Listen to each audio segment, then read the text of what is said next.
அண்மை செய்தி.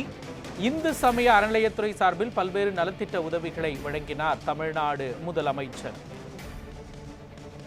இந்து சமய அறநிலையத்துறை சார்பில் பல்வேறு நலத்திட்ட உதவிகளை தமிழ்நாடு முதலமைச்சர் வழங்கினார்.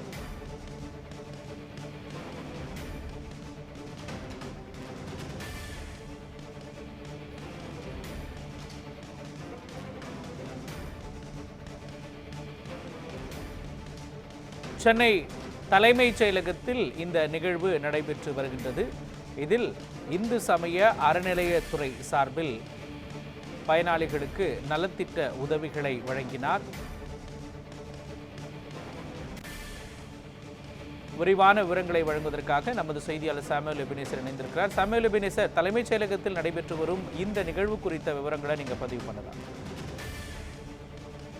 மோகன், இன்று சென்னை தலைமைச் செயலகத்தில் தமிழ்நாடு முதலமைச்சர் மு.க.ஸ்டாலின் தலைமையில் இன்று இந்து சமய அறநிலைத்துறை அதாவது சார்பில் கன்னியாகுமரி மாவட்டத்தில் உள்ள 490 திருக்கோயில்களின் நிர்வாகம் மற்றும் பராமரிப்பு செலவுக்காக உயர்த்தப்பட்ட அரசு மானியம் 13 கோடி ரூபாய்க்கான காசோலையை தமிழ்நாடு முதலமைச்சர் இன்று வழங்கியிருக்கிறார்.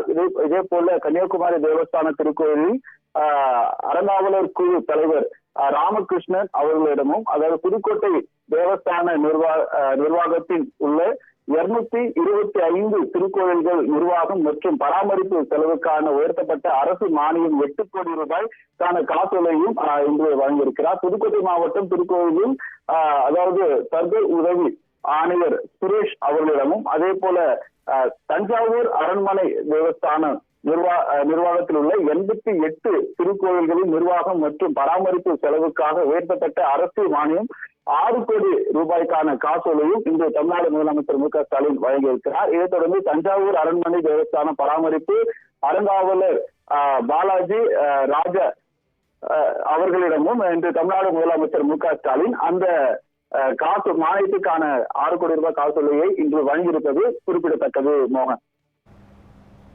தலைமைச் செயலகத்தில் நடைபெற்றும் வரும் நிகழ்வுகள் தொடர்பான முழுமையான விவரங்களை வழங்கியதற்கு நன்றி சாமுவேல் எபினேசர்.